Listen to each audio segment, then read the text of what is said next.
Vamos lá. Cris Silva. Ah, Gabriel, você tá de cara amassada, tá de... Nos pontos. Primeiro, tô de férias, de camisa de 2012. E são 7 horas da manhã no momento que eu tô gravando isso daqui, pra vocês verem que eu realmente não estou no meu modo normal. Mas vamos lá. A gente tem assunto de Cris Silva, a gente tem assunto de John Kennedy pra poder falar. Mas antes dos dois casos, a gente tem assuntos de 7K, que o link tá aqui embaixo na descrição, que eu esqueci, né? O link tá aqui embaixo no primeiro comentário. Tá? Não esquece, vai lá, faz seu depósito, sua aposta na casa de apostas esportivas que patrocina o canal. Eu sou Gabriel Amaral, sou jornalista por formação, sou tricolor de coração. Esse daqui é mais um vídeo do Raiz Tricolor no modo férias, mas ainda com vídeos. Vamos começar por John Kennedy. Segundo o Paulo Brito lá no Netflix, existiu um interesse de alguns outros clubes no John Kennedy, mas Fernando Diniz deseja contar com o jogador. Essa é aquela notícia óbvia, né? Que a gente meio que já sabe que deixa eu apoiar aqui assim, meu braço cansa, né? Olha o elezinho aqui, ó. Que a gente já sabe que vai acontecer, assim, né? O Diniz sabe da qualidade do John Kennedy e vai querendo ou não, querendo a gente ou não, dar uma oportunidade para o jogador. Acho que isso é fato, não tem muito o que contestar relacionado a isso, não. O problema do John Kennedy nunca foi externo, nunca foi bola, né? Nunca foi uma questão interna dentro do clube necessariamente de futebol.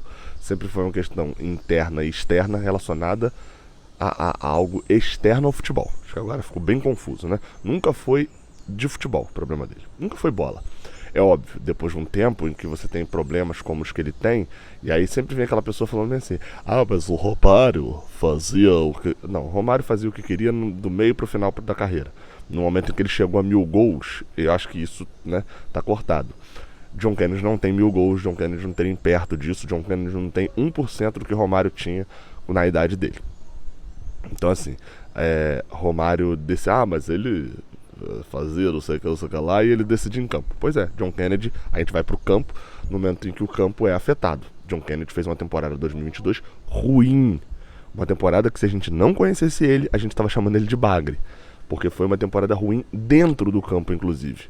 Porque nas oportunidades que recebeu foi muito mal. Porque estava sempre despreparado fisicamente, estava sempre... Enfim. E aí, nesse início de ano, tá indo bem na Ferroviária, já fez alguns gols, agora eu confesso que de cabeça não vou lembrar ao certo, mas já decidiu o jogo, começou muito bem, já fez, enfim, já se destacou bastante.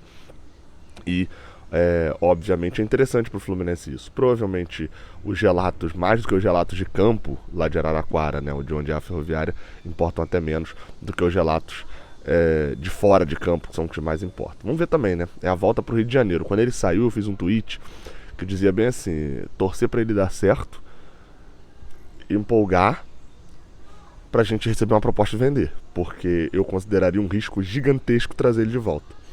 Sigo com essa opinião, tá? Considero um risco gigantesco trazer John Kennedy pro Rio de Janeiro de novo, ainda mais trazendo cheio de moral.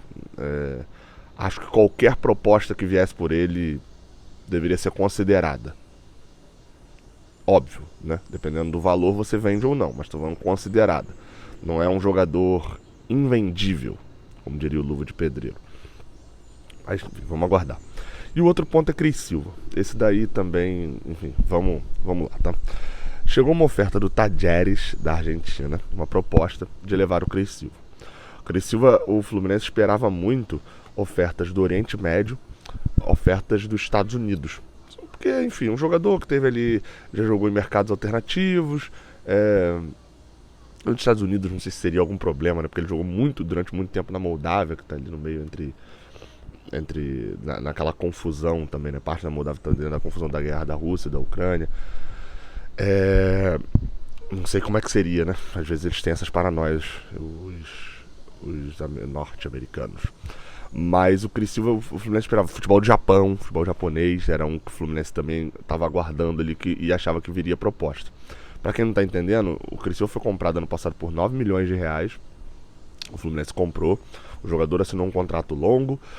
E, bem, ele até jogou bastante com o Abel e tal, foi bastante usado ali pelo Abel Braga. Mas Fernando Diniz, desde que chegou, em momento nenhum deu sequência ao Cris Silva. E no momento em que dava pequenas sequências, ele não rendia mostrando que pedia. Eu até no ano passado eu falava por várias vezes, falava, olha, Criciúma não deu motivo, ninguém tá acertando na lateral esquerda. E eu acho que talvez se o Criciúma tiver uma sequência, ele pode render alguma coisa. Só que ele joga 2, 3 jogos, ele não dá motivos para poder receber essa sequência. Então, né, enfim, ficou uma situação complicada. E aí chegou uma proposta agora do Tadieres, o Fluminense já avisou que não vai contar com ele e tal.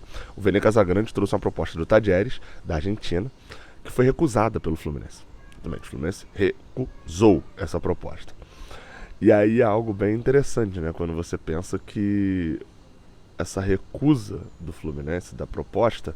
Aliás, perdão, falar as coisas erradas. O Fluminense aceitou a proposta. Eu tô falando, enfim, o Fluminense aceitou a proposta. E aí, por que ele não foi não? Porque ele recusou. Ele recusou. E aí quando você pensa na recusa dessa proposta por parte dele, agora assim, o Fluminense aceitou a proposta de empréstimo do Tadieres. E ele recusou. A primeira coisa que me veio à memória foi semelhante a Calegari. Calegari não aceitou ir pro Goiás, né? Vamos lembrar aqui. O Fluminense aceitou a proposta e tal, por Calegari ele não aceitou ir pro Goiás. O que Calegari tinha? Calegari é um jogador jovem, muito promissor, enfim, mas que não queria ir pro Goiás e acreditava muito no seu potencial, de que poderia render com o Diniz, tá. A gente parar pra pensar, tava certo, né? No final das contas, o Calegari. Porque ele virou titular do time. Quer dizer, agora ele perdeu o pênalti, mas se não é a perda do pênalti e tal, ele teria ali. Por mais que ele tivesse perdido a posição, talvez fosse reserva, enfim, ele conseguiu dar a volta por cima no Fluminense pra poder, se por exemplo ele fosse pro Goiás agora, com muito mais moral. Criciúva, eu confesso que eu não entendo porque ele recusou a ida pro Tadieres. Ele tá afastado do elenco, o Diniz não deu chance nesse momento nenhum. Pareceu que vai dar chances de novo pra ele. Não é um jogador e ele não quer ir. Eu posso especular o porquê ele não aceitou. E aí eu acho que a gente vai tratar de um problema. O Criciúma foi comprado muito caro. Inclusive, pra quem não sabe, eu tô em Arraial da Ajuda hoje aqui, né? É um distrito de Porto Seguro, na Bahia. Eu estava num outro distrito aqui de Porto Seguro chamado Trancoso. E, meu amigo, tudo lá é muito caro. Eu até cheguei a falar que provavelmente o Mário Bittencourt negociou o Criciúva em Trancoso. Porque tudo é muito caro, muito. Ah, achou caro? Mais caro ainda. É caro no modo viagem. O modo viagem é barato lá. O modo viagem que você vai pelo Brasil, então você percebe que as coisas são mais caras, para turista é mais caro. Lá não, lá é tudo muito mais caro. O Criciúma foi negociado lá, provavelmente. E aí, assim, ele foi negociado já de um valor alto. Ele não recebe um salário tão alto, mas é um salário bem confortável, considerando todo o cenário da carreira dele, de CRB, de Criciúma, de Vitória de Santo Antão, de Bom Sucesso, Volta Redonda. É uma carreira muito baixa, então assim, o salário dele é por volta de 180, não chega a 200 mil, mas é um salário muito alto para um cenário brasileiro normal e para cenário de time pequeno. É baixo para os padrões do Fluminense, assim, de um lateral esquerdo que viria para ser titular. E ele é acomodado. Essa é a minha especulação, tá? Acho que ele é acomodado. É um jogador acomodado. E por que eu tô falando isso? Porque é o que me parece, assim. Ele tá com um contrato bom, ele tem um contrato longo e a prioridade dele nesse momento não é jogar. É um cara que passou muita dificuldade, você vai ver lá pelo raio-x, você vai ver que ele teve uma dificuldade tremenda. Parece um cara assim, mas é um cara acomodado. E é o grande risco que o Fluminense vai correr em 2023. É a acomodação. Todos os atletas com contrato longo, todos os atletas com moral no cenário nacional e tal. E para isso acho que o Fernando Diniz vai ser importante. Em alguns casos o Fernando Diniz vai desistir. É o caso do Criciúma, ele desistiu. E o Fluminense agora vai pagar. O Criciúma vai ser o karma vai ser talvez o Criciúma seja a demissão pro WhatsApp da gestão Mário, que é aquele negócio que vai acompanhar eternamente por ele. Não sei, mas ele recusou o Tadieres, ele recusou jogar o Campeonato Argentino. E é difícil, cara. Boa ideia do empresário dele aí. É difícil emplacar um jogador brasileiro assim na Argentina. Enfim. Pra mim, se acomodou. Mas vamos ver depois se surge alguma notícia. Não acredito que seja algo semelhante ao Calegari. Do tipo, não quer jogar no Goiás. Sei lá. Não quer jogar num time pequeno. Não acho que deve ser uma questão dessa. Até porque o Campeonato Argentino, Tadieres, joga Libertadores, vai ter oportunidade de jogar. Vamos ver o que vai acontecer aí no futuro do Criciúma. Valeu.